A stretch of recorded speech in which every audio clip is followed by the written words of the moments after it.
प्रणाम। मैं Rohit Vashishtha Vikramshila IAS coaching institute 14 बीघा skills का छात्र आज आपके सम्मुख पर्यावरण से संबंधित विषय लेकर प्रस्तुत हूँ।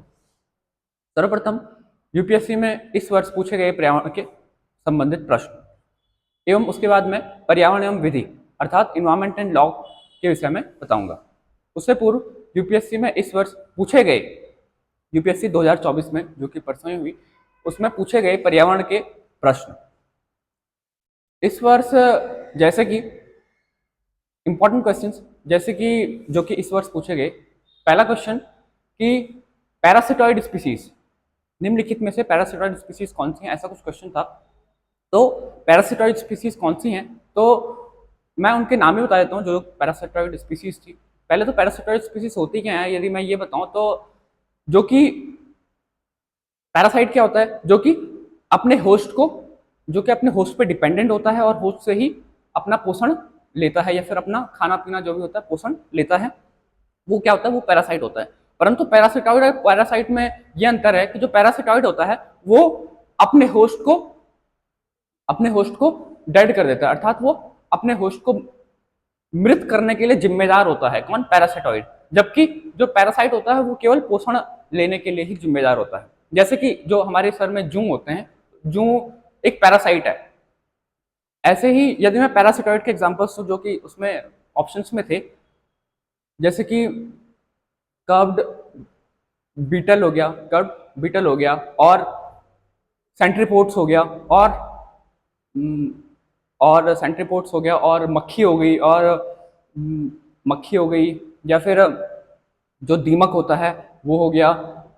ये किसके एग्जांपल्स थे? ये पैरासिटॉइड के एग्जांपल थे, पैरासिटॉइड स्पीसीज के एग्जांपल थे। अब हम कहेंगे जो मक्खी होती है वो तो होस्ट में नहीं होती है, परंतु मक्खियों की भी कई सारी स्पीसीज होती हैं। कुछ स्पीसीज की जो मक्खियां होती हैं वो, जैसे कि यूरोपियन मॉथ होती है, वो एक पैरासिटॉइड स्पीसी है। इनकी केवल हम जो हमें दिखती है उस स्पीसी की बात नहीं कर रहे हैं, जो हमें नहीं दिखती है, जो हमें किताबों से पता चलता है उस स्पीसी की भी बात हो रही है।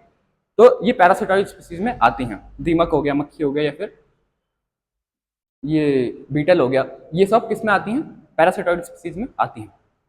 नेक्स्ट क्वेश्चन जो इसमें पूछा गया था वो था कि जो पॉइजनस स्पीसीज हैं, पॉइजनस स्पीसीज कौन कौन सी हैं निम्नलिखित में से। तो 3 ऑप्शंस थे, जैसे कि बटरफ्लाई, फिश या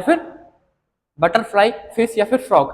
इसमें से पॉइजनस स्पीसीज कौन कौन से होते हैं? तो तीनों की, जो फ्रॉग है या फिर जो फिश है और बटरफ्लाई है, तीनों की कोई ना कोई ऐसी स्पीसीज होती है जो कि पॉइजनस होती है। तो पॉइजनस स्पीसीज के एग्जांपल ये तीनों हैं। जैसे कि यदि मैं बटरफ्लाई की बात करूं तो बटरफ्लाई की एक मोनार्क स्पीसी होती है, वो पॉइजनस होती है।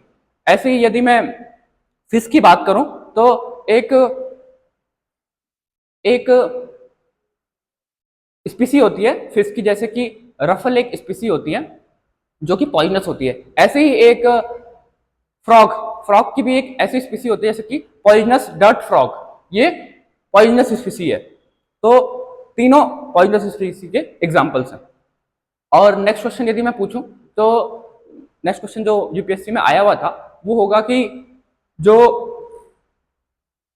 वो था कि जैसे कि जो सिकाडा है और पॉन्ड स्केटर है और cicada, pond skater and frog hopper, ये किस चीज की स्पीसीज हैं?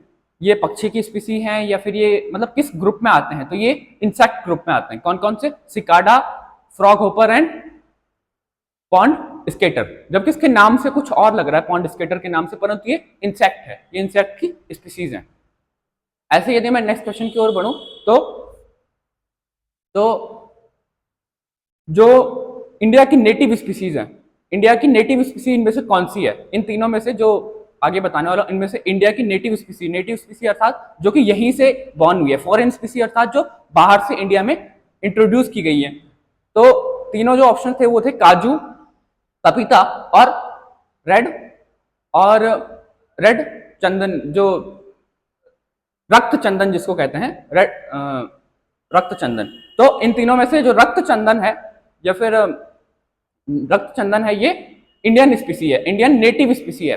और जो काजू है और जो पपीता है, ये कहाँ कहाँ की स्पीसी है, ये भी क्वेश्चन बन सकता है। जो काजू है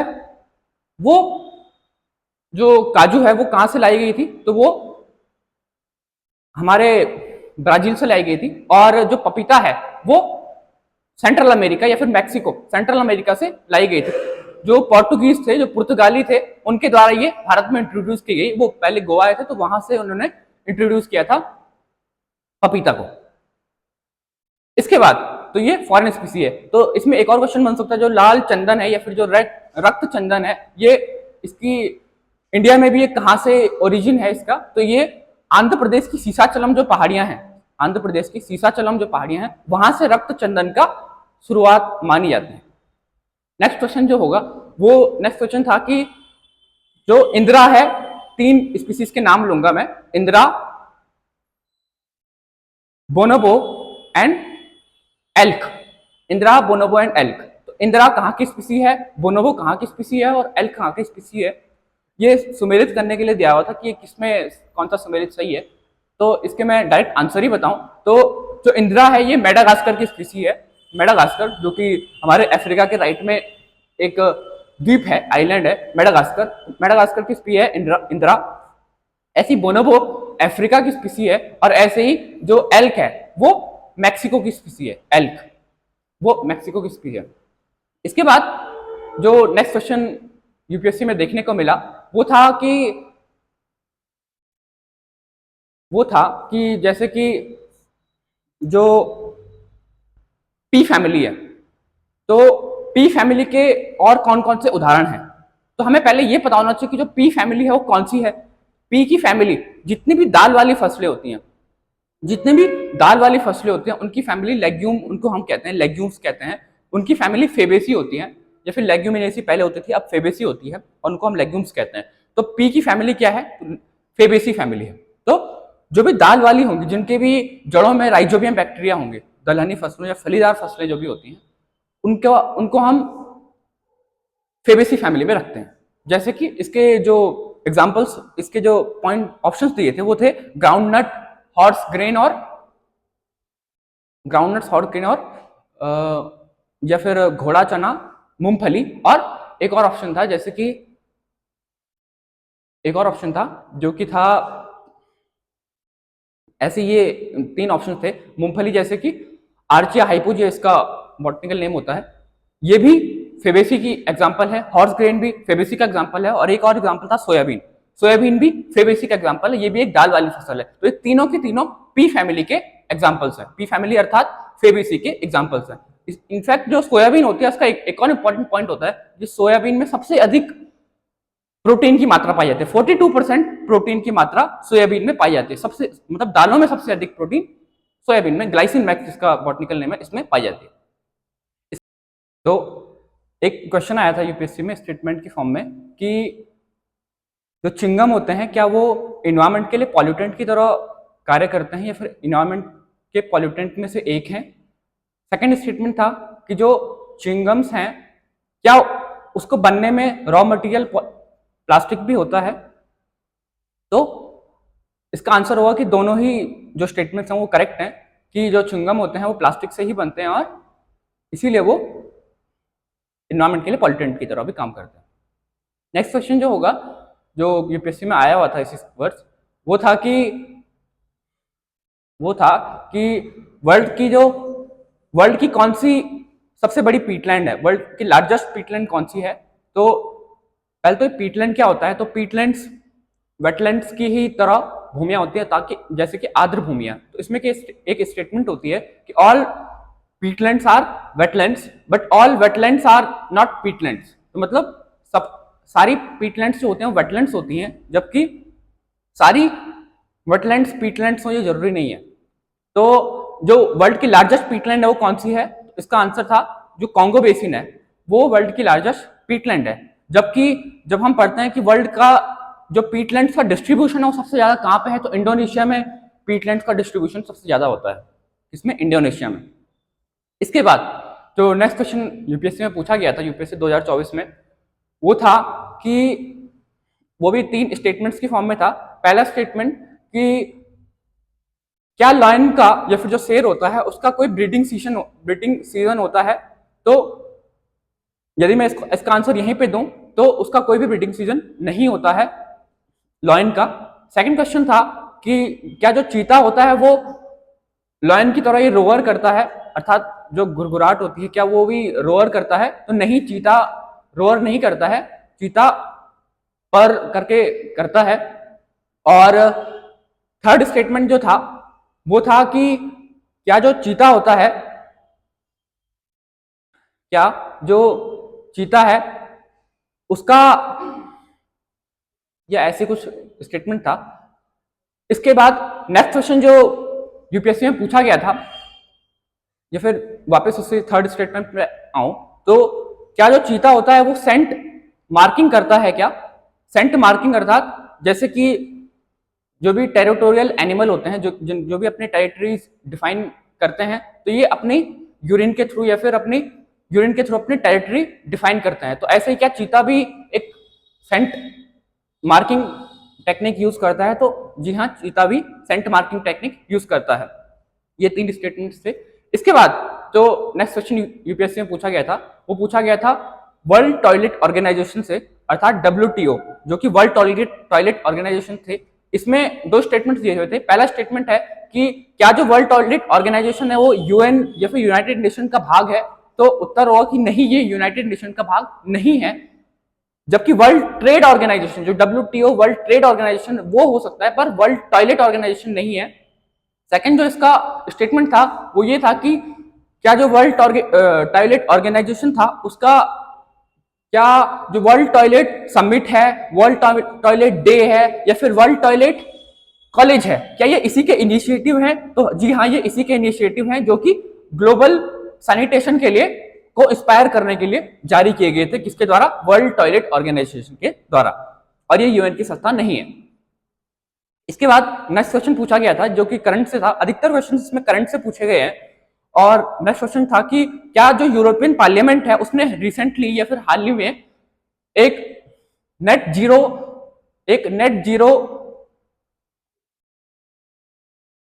जीरो एक्ट को पास किया है, इंडस्ट्रियल एक्ट को पास किया है? तो आंसर होगा कि जी हाँ, उसने पास किया है। तो ये स्टेटमेंट करेक्ट होगा। और इसी में सेकंड स्टेटमेंट था कि क्या इसने जो टारगेट रखा है, नेट जीरो कार्बन एमिशन का जो टारगेट रखा है वो 2040 है? तो उत्तर होगा कि नहीं, यूरोपियन पार्लियामेंट में जो ये एक्ट था, industrial act, net zero industrial act, इसका जो टारगेट रखा गया है 2050 रखा गया है, 2040 नहीं रखा गया है। ऐसे यदि हम इंडिया के परिप्रेक्ष्य में बात करें तो इंडिया ने नेट जीरो कार्बन का नेट जीरो कार्बन का टारगेट कब तक रखा है? तो 2070 तक रखा है, 2070 तक रखा है। ऐसे यूएसए ने कब तक रखा है? तो 2050 तक रखा है। ये सब हम इसके साथ में याद कर सकते हैं। इसके बाद जो नेक्स्ट क्वेश्चन यूपीएससी द्वारा पूछा गया था कि ऐसा कौन सा वृक्ष है, जो ऑप्शंस में दिए हैं, ऐसा कौन सा वृक्ष है जिसका कि एक कीट होता है जो कि उसी के साथ सह विकसित होता है और उसी के साथ वही उसका परागण भी करता है, अर्थात पॉलिनेशन भी वही कीट उसका करता है?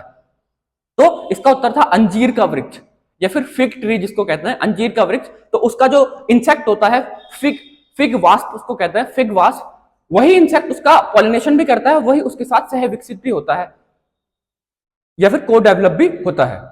तो इसका उत्तर था अंजीर का वृक्ष या फिर फिग ट्री। इसके बाद जो नेक्स्ट क्वेश्चन पूछा गया था वो पूछा गया था द फ्लाइंग फॉक्स से, कि इसमें भी 2 स्टेटमेंट्स थी। कि पहला स्टेटमेंट, द फ्लाइंग फॉक्स क्या वाइल्ड लाइफ एक्ट 1972 से संबंधित है, या फिर क्या इसको वर्मन कैटेगरी में, या फिर जो वर्मन कैटेगरी है उसमें रखा गया था क्या वाइल्ड लाइफ एक्ट 1972 में? तो उत्तर होगा जी हाँ, इसको इसमें रखा गया था। सेकंड स्टेटमेंट जो था वो था कि क्या जो द फ्लाइंग फॉक्स है या फिर जो द इंडियन फ्लाइंग फॉक्स है, क्या ये ब्लड सकिंग एनिमल है, मतलब खून चूसती है या फिर खून को खाने के रूप में लेती है? तो नहीं, ये फ्लावर्स या फिर फ्रूट्स को फीड करती है। और इसका तो अन्य नाम भी यही है कि द फ्रूट फॉक्स इसका अन्य नाम है, या फिर इसको फल लोमड़ी भी कहते हैं, द इंडियन फ्लाइंग फॉक्स को, है ना। इसके बाद इसको मैं और विस्तार से आगे पर्यावरण एवं विधि में जब wild protection act, wild life protection act 1972 बताऊंगा, उसमें मैं इसको विस्तार में बताऊंगा इस क्वेश्चन के बारे में। इसके बाद जो नेक्स्ट क्वेश्चन यूपीएससी में पूछा गया था वो था कि जो SO2 है या सल्फर डाइऑक्साइड है उसका जो लार्ज बहुत बड़ा रिसोर्स, उसका बड़ा सोर्स कौन सा है, मतलब SO2 सबसे ज्यादा कहां से निकलती है। आंसर था जो भी पावर प्लांट्स होते हैं, पावर प्लांट संयंत्रों से ये SO2 सबसे अधिक मात्रा में निकलती है। ये इसका क्वेश्चन था यूपीएससी के। और ऐसे ही कुछ और भी इंपॉर्टेंट क्वेश्चंस थे। अब मैं यदि आगे अपने टॉपिक पे बढ़ूं, पर्यावरण एवं विधि पे, तो इसमें भारत जो पर्यावरण है, पर्यावरण का संरक्षण एवं सुधार करना हमारी केवल नैतिक जिम्मेदारी ही नहीं है, फिर मॉरल ड्यूटी ही नहीं है, बल्कि एक विधिक जिम्मेदारी भी है पर्यावरण का संरक्षण या फिर सुधार करना। और भारत के संविधान में भी पर्यावरण के संरक्षण और सुधार का उल्लेख मिलता है। कहां मिलता है, तो हमारे मौलिक कर्तव्यों में इसका उल्लेख मिलता है। बल्कि विश्व का पहला देश जिसने कि अपने मौलिक कर्तव्यों में या फिर मूल कर्तव्यों में या फिर फंडामेंटल ड्यूटीज में पर्यावरण की बात की है या फिर पर्यावरण के संरक्षण को महत्व दिया है, तो वो भारत ही है, विश्व का पहला देश। और तो ये 51 आर्टिकल 51A में है ये, और 48A में है, आर्टिकल 48A में है। और ऐसे ही हमारे आर्टिकल 252 में, आर्टिकल 253 में इसका उल्लेख मिलता है। ऐसे ही हमारे जो मूल अधिकार हैं, फंडामेंटल राइट्स हैं, उस पर भी इसका उल्लेख मिलता है। आर्टिकल 21 में इससे संबंधित कुछ बात कही गई है। यदि मैं आगे उसको विस्तार से बताऊं तो सबसे पहले आर्टिकल 21 में क्या कहा गया है। आर्टिकल 21 जहां पे मौलिक अधिकार या फिर फंडामेंटल राइट्स दिए गए हैं, आर्टिकल 21 में, इवन यूपीएससी में भी इससे क्वेश्चन बना था कि आर्टिकल 21 से इसी वर्ष पॉलिटी में क्वेश्चन बना है कि प्रीलिम्स में, कि जो निजता का अधिकार है या फिर जो राइट टू प्राइवेसी है, तो वो किस आर्टिकल से संबंधित है या फिर किस आर्टिकल में उल्लेखित है। तो वो आर्टिकल 21 में ही उल्लेखित है, निजता का अधिकार, जो कि क्या है। आर्टिकल 21 की जो मैं अगर टाइटल बताऊं तो क्या है, उसका टाइटल है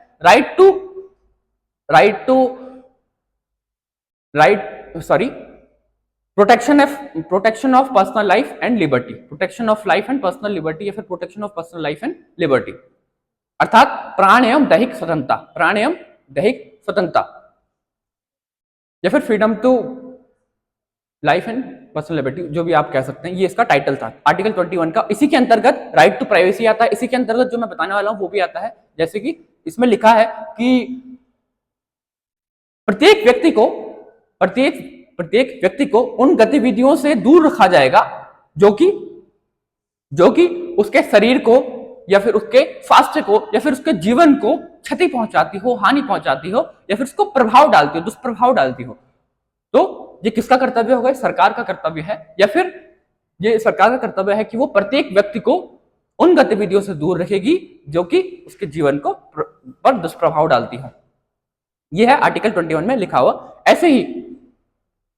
ऐसे ही आर्टिकल, तो ये पर्यावरण से संबंधित है क्योंकि ये स्वास्थ्य से संबंधित है। पर्यावरण, प्रदूषण स्वास्थ्य से संबंधित है, और ये सब कुछ तो इसीलिए पर्यावरण से संबंधित है। Article 21 fundamental right. ऐसे ही फंडामेंटल ड्यूटीज में, ऐसे ही हमारे डीपीएसपीज में, directive principles of state policy, राज्य के नीति निर्देशक तत्व, इसमें भले ही राज्य कह रहा हूं, परंतु देश के नीति निर्देशक तत्व, राज्य को ही अर्थात देश को ही राज्य कहा गया है हमारे संविधान में शुरुआत में। और तो राज्य के नीति निर्देशक तत्व, इसमें भी इसका उल्लेख है आर्टिकल 48A में। 48 क्या है? आर्टिकल 48 तो कहता है कि organisation of agriculture and animal husbandry, organisation of agriculture and animal husbandry. परंतु 48A में, जो कि 42nd amendment act of 1976, Indira Gandhi की सरकार में 1976 में ये ऐड हुआ था। 42nd मिनी कॉन्स्टिट्यूशन भी जिसको कहते हैं इस अमेंडमेंट एक्ट को, 42nd अमेंडमेंट एक्ट ऑफ 1976, इससे ऐड हुआ था ये 48A। क्या था इसमें? 48A में लिखा हुआ है कि it shall be the duty of state to to improve and protect, to protect and improve the natural environment or the environment, and to safeguard the forest and the wildlife of the country. तो ये 48A में लिखा गया, या फिर अगर इसको सरल भाषा में यदि मैं कहूं तो ये राज्य का कर्तव्य होगा कि वो देश के पर्यावरण की सुरक्षा एवं सुधार तथा वो वनों एवं वन्य जीवों का संरक्षण करे। तो ये किस में लिखा गया है? आर्टिकल 48A में लिखा गया है, हमारे डीपीएसपीज में या फिर राज्य के नीति तत्वों में उल्लेखित है। इसी प्रकार से हमारी फंडामेंटल ड्यूटीज में जो कि आर्टिकल 51A में है, जो कि 42nd अमेंडमेंट एक्ट ऑफ 1976 से जोड़ी गई 51A में, उसके जी क्लॉज में 51A के क्लॉज जी में यह उल्लेखित है कि it shall be the duty of every citizen to protect and improve the natural environment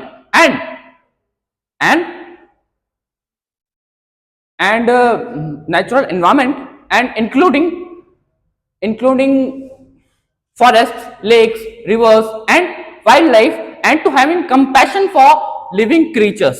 ये फिर इसको मैं सरल भाषा में कहूं तो ये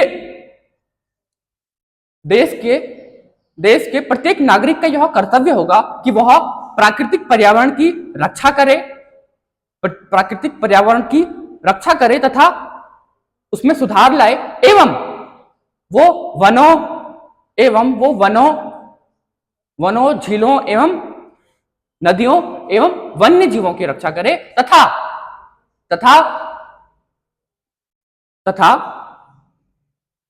वह जो लिविंग क्रिएचर्स हैं, जो सजीव प्राणी हैं, उनके प्रति करुणा दिखाए। इसके बाद तो ये कहां पे उल्लेखित है? आर्टिकल 21 में उल्लेखित है, आर्टिकल 48A में उल्लेखित है, आर्टिकल 51A में उल्लेखित है, 51A के क्लॉज जी में उल्लेखित है पर्यावरण के विषय में। ऐसे ही तो ये सब इसमें जो 42nd अमेंडमेंट एक्ट ऑफ 1976 है, तो ये एक इंस्पायर भी है। किससे इंस्पिरेशन ली है इसने? तो एक स्टॉकहोम सम्मेलन हुआ था पर्यावरण का, वो हुआ था स्टॉकहोम सम्मेलन 1972 में। उससे इंस्पायर है, उससे प्रेरित है जो 42nd अमेंडमेंट एक्ट में पर्यावरण के इन फंडामेंटल ड्यूटीज में क्लॉज जी को जोड़ा गया और 48A को जोड़ा गया। तो इनसे इंस्पायर है, इनसे प्रेरित है। और क्या है ये स्टॉकहोम सम्मेलन? इसमें क्या घोषणा हुई थी? इसमें ऐसी घोषणा हुई थी, इसकी घोषणा यदि मैं एज इट इज बताऊं तो मानवीय पर्यावरण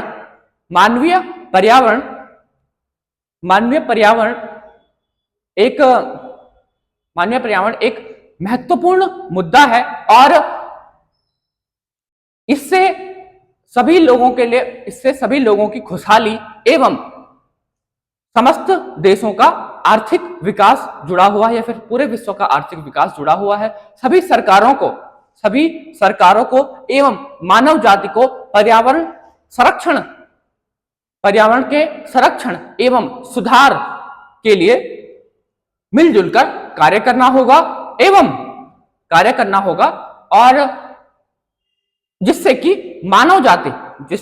जो मानव जाति है, संपूर्ण मानव जाति है और उसकी भावी पीढ़ियां या उसकी भावी पीढ़ियों का हित हो सके। ये स्टॉकहोम सम्मेलन का इसकी घोषणा है। और इससे कई देशों में इसके बाद देखा गया कि इसके बाद कई देशों ने अपने देशों में कानून बनाए पर्यावरण को लेकर, पर्यावरण सजगता को दिखाते हुए। तो इससे एक अवेयरनेस फैली पर्यावरण के प्रति, पर्यावरण संरक्षण एवं सुधार के प्रति, किससे? स्टॉकहोम सम्मेलन से। और इसी प्रकार भारत ने भी 1976 में इसको अपने संविधान में टाइम पे अमेंडमेंट किए गए।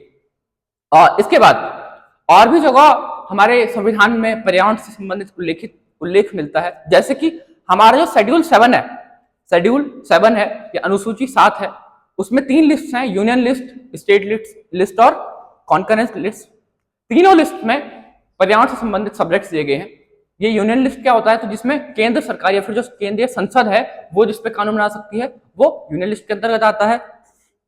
जिसपे राज्य सरकार, जो लिटरली राज्य है, स्टेट है, उसी की बात कर रहा हूं अभी मैं, तो जिसमें राज्य विधायिका जो है, जो स्टेट लेजिस्लेचर जो है वो कानून बना सकता है, उसकी उस पे वो स्टेट लिस्ट के सब्जेक्ट होते हैं, और जिन पर दोनों यूनियन पार्लियामेंट और स्टेट लेजिस्लेचर दोनों कानून बनाते हैं,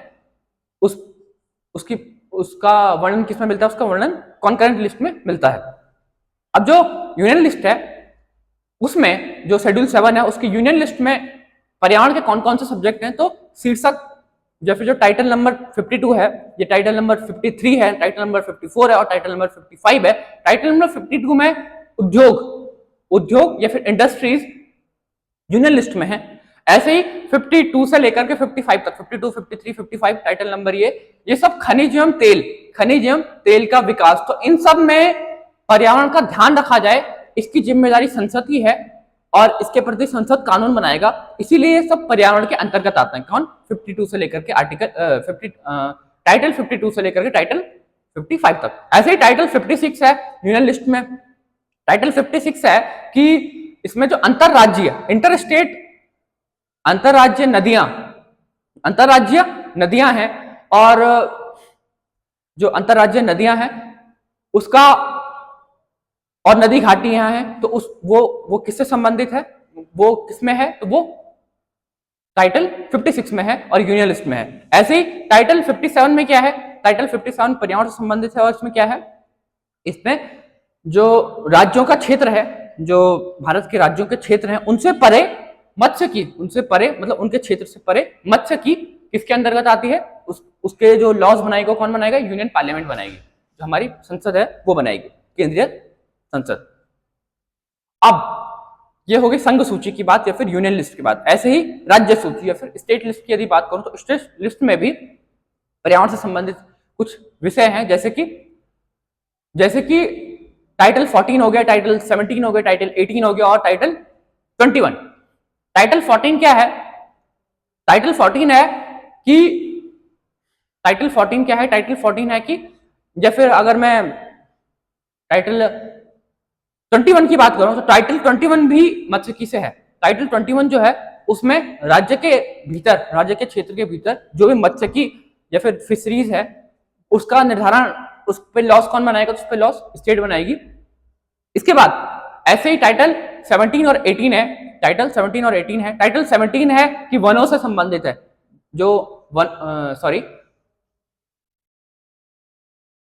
टाइटल 17 है, टाइटल 18 है और टाइटल 14 है। ये सब किससे संबंधित है? पर्यावरण से संबंधित है, स्टेट लिस्ट में।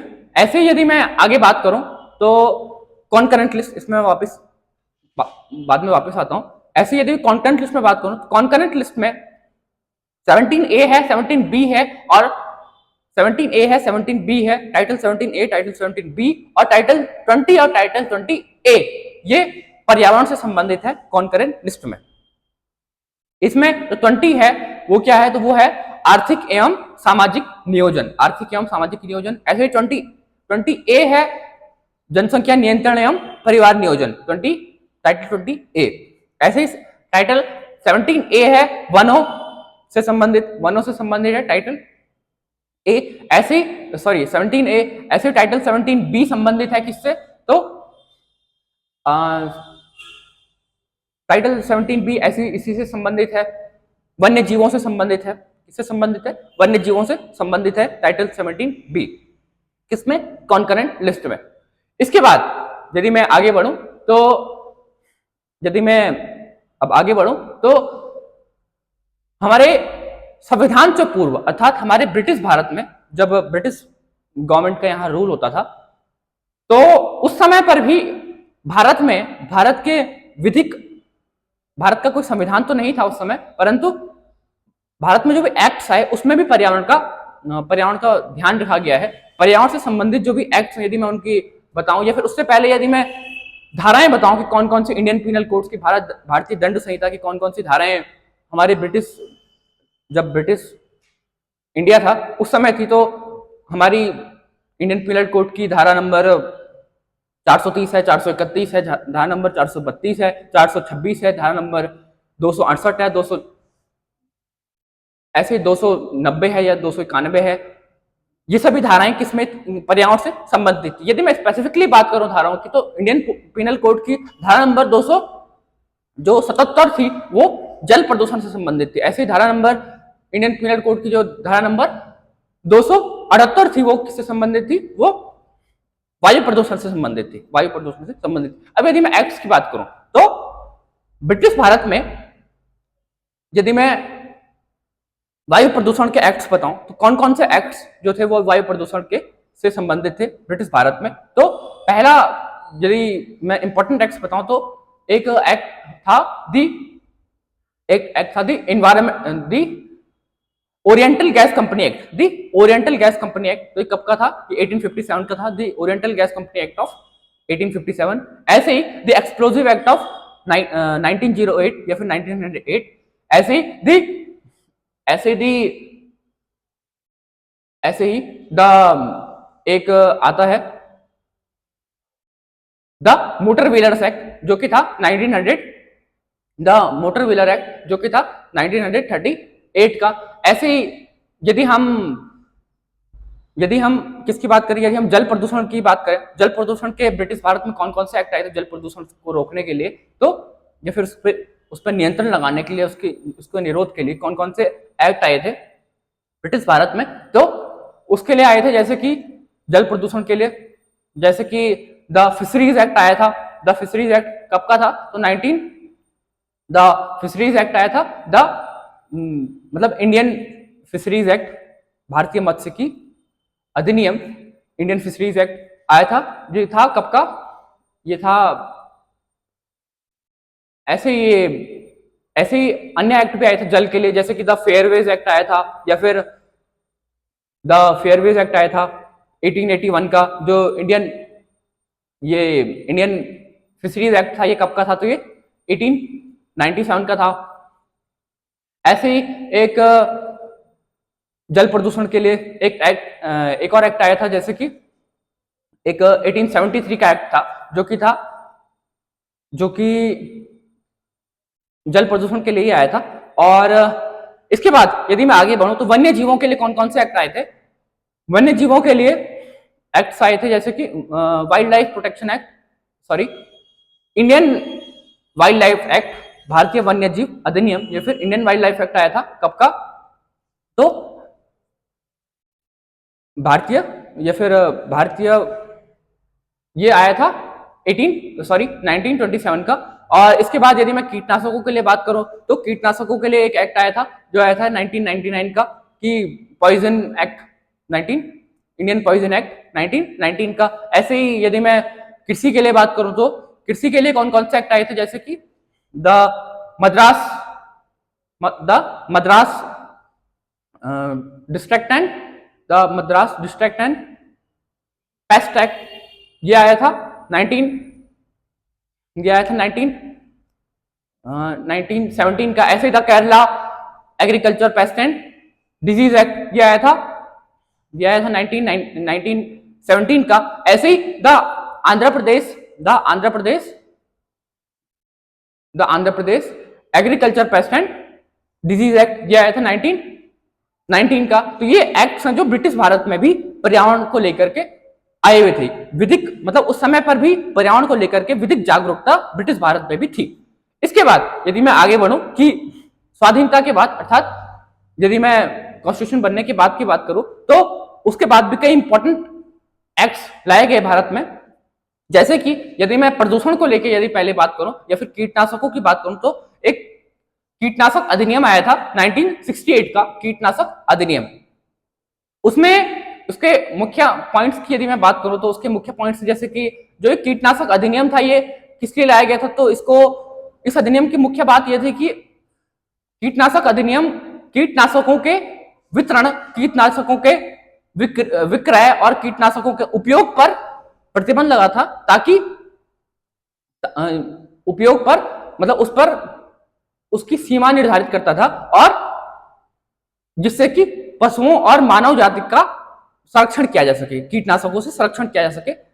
ये इस अधिनियम का उद्देश्य था। और ऐसे इसमें यदि इसमें कौन कौन से अधिकरणों की स्थापना हुई या कौन कौन से अधिकरण इसके लिए इसमें बने, तो एक बना केंद्रीय कीटनाशक प्रयोगशाला, इसी में बना। इसके बाद केंद्रीय कीटनाशक बोर्ड और केंद्रीय कीटनाशक पंजीकरण समिति इसी अधिनियम के अंतर्गत बनी। इसके बाद यदि मैं प्रदूषण पे आऊं तो एक जल प्रदूषण नियंत्रण एवं निरोध या फिर जल प्रदूषण निरोध एवं नियंत्रण एक्ट 1974 का है। और एक इसी के साथ हम पढ़ते हैं वायु प्रदूषण निरोध एवं नियंत्रण एक्ट ऑफ 1981। ये दोनों एक्ट हम साथ में पढ़ सकते हैं। तो जो जल प्रदूषण एक्ट है या फिर वाटर प्रोटेक्शन एंड या फिर वाटर कंजर्वेशन एंड, इसका कंजर्वेशन होता है ना, water conservation and control act और air control and protection act. इसके बाद तो जो ये वाटर प्रोटेक्शन एक्ट है, इसमें क्या था, 1974 का एक्ट है। इसमें क्या था, इसका इंपॉर्टेंट पॉइंट ये था कि इसमें जो जल प्रदूषण था, जल प्रदूषण से संबंधित जो भी इसमें जल निरोध हो गया या फिर जल नियंत्रण हो गया, जल प्रदूषण निरोध हो गया, जल प्रदूषण नियंत्रण हो गया, और जल प्रदूषण को हतोत्साहित करना एवं जल की स्वच्छता को बनाए रखना, ये इस अधिनियम के उद्देश्य थे। इसके बाद जो इसका इंपॉर्टेंट पॉइंट है कि जल प्रदूषण अधिनियम के द्वारा, जल प्रदूषण अधिनियम या फिर जल प्रदूषण नियंत्रण एवं निरोध अधिनियम 1974 के द्वारा केंद्रीय प्रदूषण बोर्ड एवं राज्य प्रदूषण बोर्ड, इनको स्वायत्त संस्थाओं के रूप में दर्जा दिया गया। तो केंद्रीय प्रदूषण बोर्ड एवं राज्य प्रदूषण बोर्डों को स्वायत्त संस्थाओं के रूप में दर्जा दिया गया। इसके बाद इसका एक और इंपॉर्टेंट पॉइंट है कि इसके द्वारा जो प्रदूषण बोर्ड है, इनके द्वारा जल प्रदूषण के मानकों को भी निर्धारित किया गया, और यदि उनको कोई तोड़ता है तो उसके लिए उनके लिए दांडिक व्यवस्था भी की गई। क्या थी दांडिक व्यवस्था? तो उनके लिए 3 माह की जेल एवं 500 रुपए इसकी दांडिक व्यवस्था थी कि यदि कोई भी इसको तोड़ेगा तो उसके लिए क्रिमिनल ऑफेंस है। उसके बाद एक ऐसे ही हम पढ़ते हैं वायु प्रदूषण नियंत्रण एवं निरोध अधिनियम एक्ट, जो कि था 1981 का। इसमें क्या था, इसका जो इंपॉर्टेंट पॉइंट है कि इसका इंपॉर्टेंट पॉइंट यह है कि इसमें जो प्रदूषण बोर्ड है, प्रदूषण बोर्डों को जो केंद्रीय प्रदूषण बोर्ड है या फिर जो राज्य प्रदूषण बोर्ड है, उनको ये अधिकार दिया गया कि जो भी उद्योग प्रदूषण की मात्रा को या फिर प्रदूषण के मानक स्तरों को अधिक करते हैं, या फिर वो किसी भी लोकहित के कार्य के लिए, लोकहित के लिए जो प्रदूषण बोर्ड है वो उद्योगों के लिए जो जल जा रहा है या फिर जो बिजली की लाइनें जा रही हैं, मतलब कोई भी सेवाएं दी जा रही है, जैसे बिजली की सेवा दी जा रही है, जल सेवा दी जा रही है, सरकारी सेवा कोई भी दी जा रही है, उसमें वो रोकथाम कर सकती है, उसको वो नियंत्रित कर सकती है, उसमें वो बाधा डाल सकती है, या फिर उसको विनियमित करने के निर्देश दे सकती है। कौन? प्रदूषण बोर्ड। ये वायु प्रदूषण एक्ट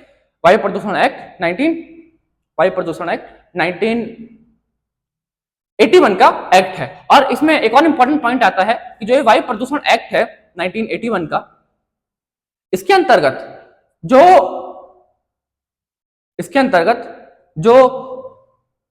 वायु प्रदूषण करते हैं, जो भी उद्योग हैं, उद्योगों के जो प्रदूषण बोर्ड हैं वो उद्योगों के प्रति एक्शन ले सकते हैं। और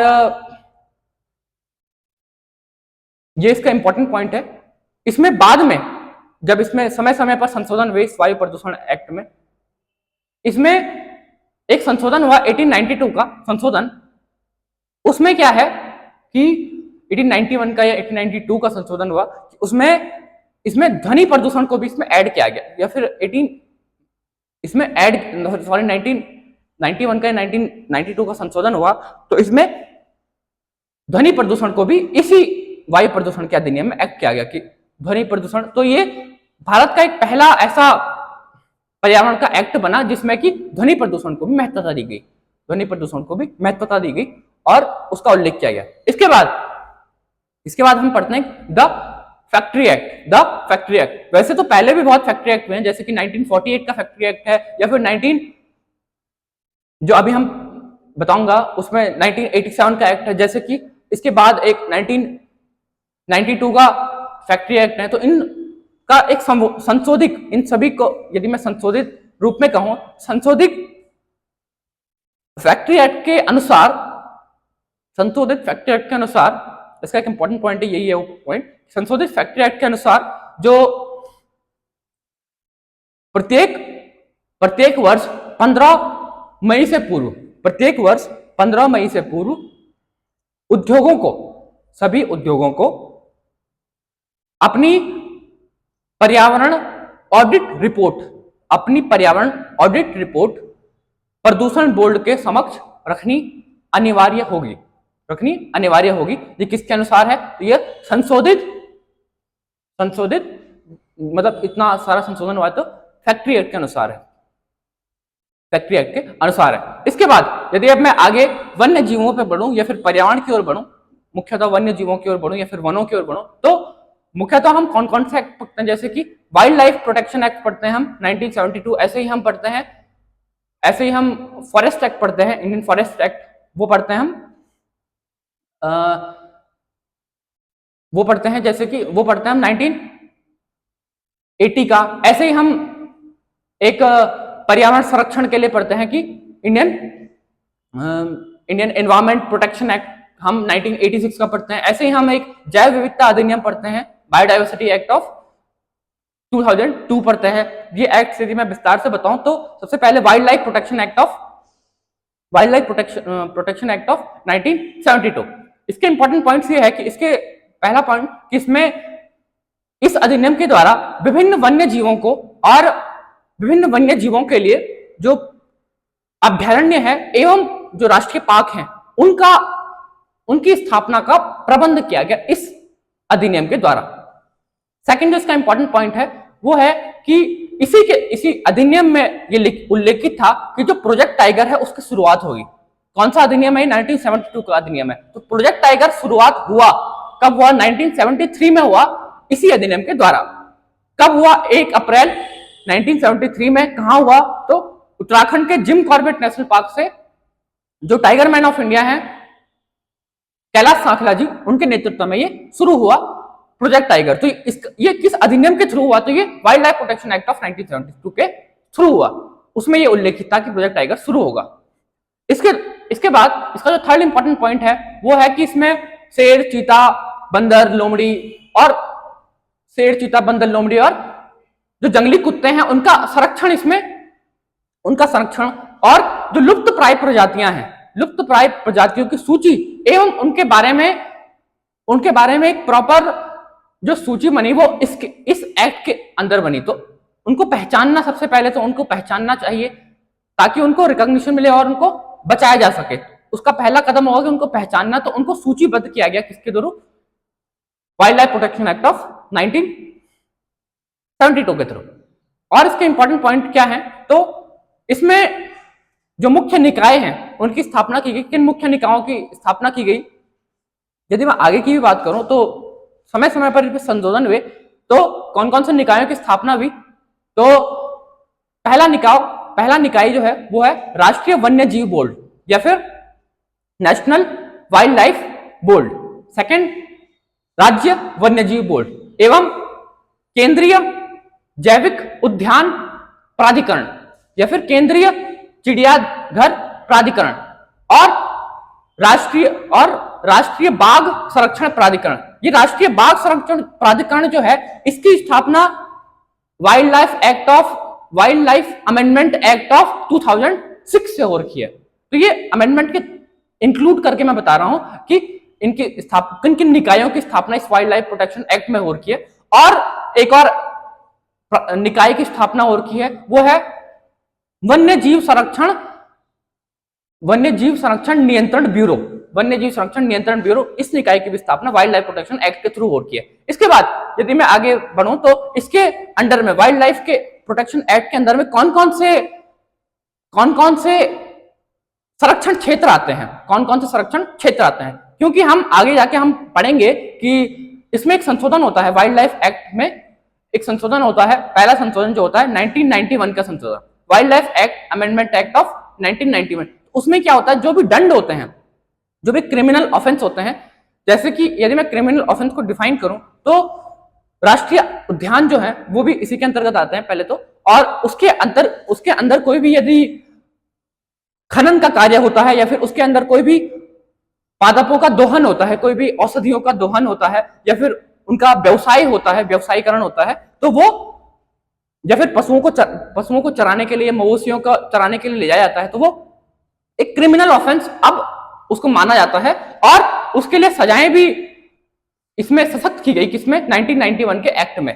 कौन कौन सी सजाएं हैं, तो उसके लिए 3 वर्ष की जेल है और 25,000 का अर्थदंड लिया जाएगा यदि इस संरक्षित क्षेत्र में कोई भी हस्तक्षेप पाया जाता है। उसके बाद यदि उसकी पुनरावृत्ति होती है, यदि उस दांडिक कार्य की पुनरावृत्ति होती है तो 6 माह का, अधिकतम 6 माह की जेल और या फिर 6 माह का कारावास एवं अर्थदंड को बढ़ाया जा सकता है। तो ये जो दांडिक विधियां हैं ये किस किस के अंदर मान्य हैं, तो उसके परिप्रेक्ष्य में यदि मैं बताऊं तो कौन कौन से संरक्षित क्षेत्र वाइल्ड लाइफ प्रोटेक्शन एक्ट के अंदर आते हैं, वो आते हैं, पहला है राष्ट्रीय पार्क, जितने भी नेशनल पार्क होते हैं वो वाइल्ड लाइफ प्रोटेक्शन एक्ट के अंदर आते हैं। सेकेंड, जो भी अभ्यारण्य होते हैं वो वाइल्ड लाइफ प्रोटेक्शन एक्ट के अंदर आते हैं। जो भी कंजर्वेशन एरियाज होते हैं या फिर जो संरक्षित क्षेत्र होते हैं वो इसी के अंतर्गत आते हैं। जो भी कम्युनिटी एरिया होते हैं, कम्युनिटी रिजर्व या फिर कम्युनिटी मतलब जो भी सामुदायिक रिजर्व होते हैं वो इसी के अंतर्गत आते हैं। जो संरक्षित रिजर्व होते हैं वो इसी के अंतर्गत आते हैं। इसके बाद जो भी बाघ रिजर्व हैं वो भी इसी के अंतर्गत आते हैं, या फिर जो भी टाइगर रिजर्व है वो भी इसी के अंतर्गत आते हैं। किसके अंतर्गत? नेशनल पार्क के अंदर। यदि ये 5 में वापस कहूं तो नेशनल पार्क, अभ्यारण्य, कम्युनिटी रिजर्व, कंजर्वेशन रिजर्व और टाइगर रिजर्व, ये पांचों संरक्षित क्षेत्र इसके अंतर्गत आते हैं वाइल्ड लाइफ प्रोटेक्शन एक्ट के अंतर्गत। इसके बाद इसके यदि मैं संशोधनों का क्रम बताऊं और उनके इंपॉर्टेंट पॉइंट्स बताऊं तो पहला संशोधन इसमें हो रखा है wild life protection act of 1991, जिसके द्वारा जो भी क्रिमिनल ऑफेंस है उनको और या फिर जो क्रिमिनल जो भी धाराएं हैं उनको और सशक्त किया गया, मतलब जो दंड है उनको और सशक्त किया गया। उसके बाद wild life protection act of amendment act of 2002, इसके द्वारा क्या किया गया, इसका एक इंपॉर्टेंट पॉइंट आता है। इसके द्वारा जो भी स्थानीय लोग हैं, स्थानीय लोगों का संरक्षित क्षेत्रों में व्यवसाय जो हो रहा था, स्थानीय लोगों का संरक्षित क्षेत्रों के अंतर्गत संसाधनों का जो व्यावसायिक उपयोग हो रहा था उस पर प्रतिबंध लगाया गया, पूर्णतः प्रतिबंध लगाया गया, क्योंकि स्थानीय लोग उसमें इन्वॉल्व हो रहे थे। इसीलिए 2002 में इसको प्रतिबंधित किया गया पूर्णतः, वाइल्ड लाइफ एक्ट ऑफ 2002। इसके बाद wild life amendment act of 2006, इसके द्वारा जैसे कि मैंने बताया राष्ट्रीय बाघ संरक्षण बोर्ड की स्थापना हो या प्राधिकरण की स्थापना हुई, किसके द्वारा? Wild life amendment act of 2006 के द्वारा। ऐसे ही ये हाल ही में आया है wild life amendment act of 2022 और 23, इसीलिए इंपॉर्टेंट होता है। इसी से यूपीएससी में क्वेश्चन पूछा गया था, जो फ्लाइंग फॉक्स वाला क्वेश्चन था, कि इसमें क्या है। पहले तो ये बताऊं तो इसमें पहले तो जो wild life protection act of 1972 था उसमें 6 अनुसूचियां थी। उन 6 अनुसूचियों में जो 5वीं अनुसूची थी उसमें वर्मन कैटेगरी आती थी और उसमें द फ्लाइंग फॉक्स उपस्थित थी। और जब ये wild life amendment act of 2022 आया तो इसमें 6 से घटा करके 4 अनुसूचियां कर दी गई। 4 अनुसूचियां कौन कौन सी हैं यदि मैं उसके बारे में विस्तार से बताऊं तो पहली अनुसूची जिसमें कि उच्चतर स्तर में संरक्षित जीव, जो भी जीव हैं, जिनको मतलब हाई सिक्योरिटी दी गई है, वो जीव कौन से अनुसूची में उल्लेखित हैं, तो वो अनुसूची 1 में उल्लेखित है। अनुसूची 2 में वो जीव उल्लेखित हैं जो भी जिनको कि कम संरक्षित किया गया है या फिर कम स्तर पर उनको संरक्षित किया गया है, वो जीव किस में आते हैं? वो अनुसूची 2 में आते हैं। तो जो द फ्लाइंग फॉक्स है इसको अनुसूची 2 में डाला गया, जबकि ये पहले अनुसूची 5 में थी, वर्मन कैटेगरी में थी। अब इसको अनुसूची 2 में डाल दिया गया है जब से 4 अनुसूचियां बनी हैं। तीसरी अनुसूची क्या कहती है? तीसरी अनुसूची में जो भी संरक्षित पादप प्रजातियां हैं, संरक्षित पादप प्रजातियों के लिए प्रावधान किसमें दिए गए हैं? अनुसूची 3 में दिए गए हैं। अनुसूची 4 में, ये किसकी बात कर रहा हूं मैं? Wild life protection act, amendment act of 2022 की बात कर रहा हूं। और इसमें अनुसूची 4 जो है उसमें एक शब्द आता है सिटीज, CITES। सिटीज एक सूची है, एक संरक्षित सूची है, इसके लिए प्रावधान दिए गए हैं किसमें? अनुसूची 4 में। तो ये बड़ा इंपॉर्टेंट है, ये हाल ही में इसी से क्वेश्चन बना था। जो द फ्लाइंग फॉक्स है वो वाइल्ड लाइफ एक्ट ऑफ 1972 से संबंधित है या फिर नहीं है? तो वो संबंधित है और वो 1 कैटेगरी में आती थी, शेड्यूल 5 में आती थी। अब वो शेड्यूल 2 में आ चुकी है वाइल्ड लाइफ अमेंडमेंट एक्ट 2022 के थ्रू। अब इससे आगे यदि मैं बढ़ूं तो forest act of, Indian forest act of 1980, उसमें इसके इंपॉर्टेंट पॉइंट क्या है? पहले तो इसको क्यों लाया गया, इसके परिप्रेक्ष्य में बताऊं तो जो राज्य थे वो जो आरक्षित वन क्षेत्र थे, जो आरक्षित वन क्षेत्र 1972 से आरक्षित कर दिए गए। जो आरक्षित वन क्षेत्र थे उनको जो राज्य हैं वो अनारक्षित वन क्षेत्रों में कन्वर्ट कर देते थे और वहां से फिर व्यवसाय करना शुरू कर देते थे। कौन? राज्य। और जो भी राज्य के अन्य राज्य के भीतर है वो कर देते थे। तो इसके बाद ये एक्ट लाया गया। कौन सा act? The Indian forest act of 1980। इसमें क्या था? इसमें ये प्रावधान किया गया कि जो भी केंद्रीय सरकार है, केंद्रीय सरकार की अनुमति के बिना, केंद्रीय सरकार की अनुमति के बिना कोई भी राज्य सरकार या फिर कोई भी राज्य किसी भी अनारक्षित वन क्षेत्र को आरक्षित वन क्षेत्र, किसी भी आरक्षित वन क्षेत्र को अनारक्षित वन क्षेत्र में कन्वर्ट नहीं कर सकते या फिर परिवर्तित नहीं कर सकती है। वो केंद्रीय सरकार की अनुमति लेनी पड़ेगी। सेकंड, इसका जो इंपॉर्टेंट पॉइंट है वो था कि यदि कहीं पर भी कोई भी पौधों का दोहन किया जाता है, पादपों का दोहन किया जाता है, पेड़ों का कटान किया जाता है, यदि वो बहुत ही आवश्यक है तो उसके एवज में वापस जितने वृक्ष काटे गए हैं उतने ही वृक्षों की वृक्षारोपण किया जाएगा उसी वन्य क्षेत्र में। और ये किसमें था? ये किसमें उल्लेखित था ये आइडिया? तो ये इसी में, जो कि कौन सा एक्ट है? इंडियन फॉरेस्ट एक्ट ऑफ 1980 है, इसी में ये उल्लेखित था। इसके बाद जो एक्ट हम पढ़ते हैं वो है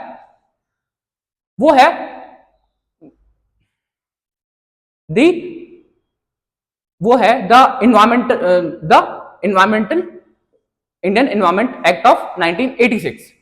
इसमें क्या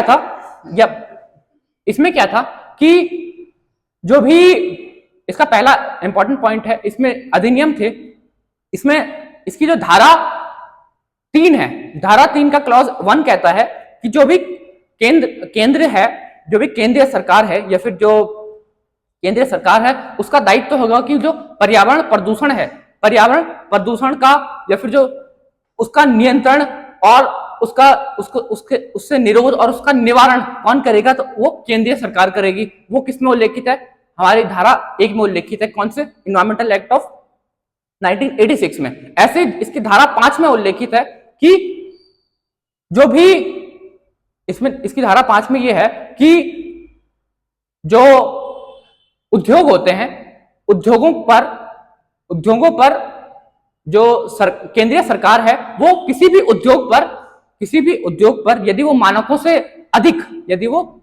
अधिक प्रदूषण करती है या फिर जल प्रदूषण या फिर वायु प्रदूषण करती है तो उस उद्योग के लिए जो भी सरकारी सेवाएं होंगी, जैसे कि बिजली है या फिर पानी है, वो बिना किसी न्यायालय की परमिशन के वो उसको बंद कर सकती है और या फिर उसको विनियमन के निर्देश दे सकती है। ये किसमें उल्लेखित है? जो ये इन्वायरमेंटल एक्ट ऑफ 1986 में उल्लेखित है। ऐसे ही ये सब इसमें उल्लेखित है। और इसमें एक और इंपॉर्टेंट पॉइंट आता है इस एक्ट का ये इंपॉर्टेंट पॉइंट है कि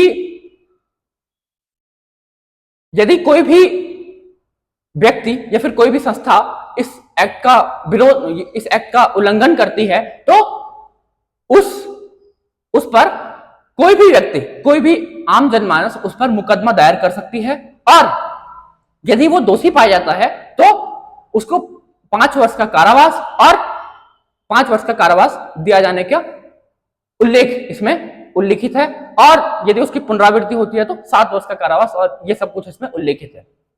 इसके बाद जो ये एक्ट्स हैं, इनके बाद यदि मैं आगे बढ़ूं तो एक हम पढ़ते हैं नेशनल ग्रीन ट्रिब्यूनल्स, एनजीटी, या फिर राष्ट्रीय हरित न्यायाधिकरण। प्राधिकरण अलग होता है और न्यायाधिकरण ट्रिब्यूनल्स अलग होता है। तो जो ट्रिब्यूनल्स है ये कोर्ट होते हैं, एक प्रकार के कोर्ट्स होते हैं, जो कि पहले तो इसी की बारे में बात करूं, नेशनल ग्रीन ट्रिब्यूनल, राष्ट्रीय हरित न्यायाधिकरण। और ये क्यों बनाया गया था? तो पर्यावरण संबंधी मामलों के लिए, पर्यावरण संबंधी मामलों के शीघ्र निपटारे हेतु एवं जो भी एक्ट लाए गए थे, जो भी पर्यावरण संबंधी नियम या कानून लाए जाते हैं, उनके शीघ्र क्रियान्वयन के लिए इस राष्ट्रीय हरित न्यायाधिकरण को लाया गया था, नेशनल ग्रीन ट्रिब्यूनल को लाया गया। कब लाया गया था और कौन से एक्ट से लाया गया था? तो एनजीटी एक्ट ऑफ 2010 से लाया गया था। कब लाया गया था? तो अक्टूबर 2010 में एनजीटी को लाया गया था, एनजीटी को लाया गया था। और इसके और इंपॉर्टेंट पॉइंट की बात करूं तो ये भारत विश्व का तीसरा ऐसा देश है जिसने की ऐसी कोई संस्था बनाई है, या ऐसी कोई एनजीटी जैसे ऐसे कोई ट्रिब्यूनल बनाया है, न्यायाधिकरण बनाया है। इससे पहले, भारत से पहले ऑस्ट्रेलिया और न्यूजीलैंड ने ये ट्रिब्यूनल बनाया था, पर्यावरण संबंधी ट्रिब्यूनल, न्यायाधिकरण। इसके बाद विश्व का तीसरा एक ऐसा देश है जिसने की ट्रिब्यूनल बनाया है पर्यावरण से संबंधित मामलों के लिए। इसके और इंपॉर्टेंट पॉइंट्स क्या हैं एनजीटी के? तो एनजीटी का इसके 5 भाग हैं, और इसका जो प्रधान मुख्यालय है वो दिल्ली में है। बाकी जो 4 मुख्यालय हैं वो कहां हैं? तो वो है, एक पुणे में है, एक चेन्नई में है, एक कोलकाता में है और एक भोपाल में है। पुणे, चेन्नई, कोलकाता और भोपाल। और प्रधान मुख्यालय जो इसकी प्रधान पीठ है वो कहां है? वो दिल्ली में है। और इसमें कितने जज बैठते हैं और कितने पर्यावरणविद बैठते हैं? इसमें 20 न्यायाधीश एवं 20 पर्यावरणविद अधिकतम बैठ सकते हैं इस एनजीटी में। और इसके बाद इसके और इंपॉर्टेंट पॉइंट्स यदि मैं बताऊं तो एनजीटी है, इसमें कोई भी नागरिक ना होकर कोई भी संस्था भी किसी पर मुकदमा दायर कर सकती है। तो कोई मतलब मुकदमा दायर करने के लिए किसी नागरिक की ही आवश्यकता नहीं है। कोई भी संस्था भी किसी उद्योग पर या फिर किसी पर भी जो भी पर्यावरण से संबंधित कुछ गलत या फिर दुष्प्रभाव समाज में हो रहे हैं उससे मुकदमा दायर कर सकता है उस पर। इसके बाद इसमें एक और टर्म आता है इसी एनजीटी के अंदर कि एक फास्ट ट्रैक मुकदमा। इसमें यदि किसी को भी पर्यावरण प्रदूषण के द्वारा जान माल की हानि हो जाती है तो फास्ट ट्रैक मुकदमे के थ्रू वो मुआवजे का दावा कर सकता है या मुआवजे की मांग कर सकता है। तो फास्ट ट्रैक मुकदमा किससे संबंधित है? एनजीटी से संबंधित है। इसके बाद इसके और इंपॉर्टेंट पॉइंट्स यदि मैं बताऊं राष्ट्रीय हरित न्यायाधिकरण के, तो इसमें सभी के सभी जो भी पर्यावरण संबंधी मामले हैं वही इसमें मतलब उनका शीघ्र निपटारा होता है। वो बाहर भी आ सकते हैं परंतु उनका शीघ्र निपटारा यहाँ पे होता है, एनजीटी में होता है। और यहीं पे मैं अपना प्रेजेंटेशन खत्म करता हूँ। Thank you.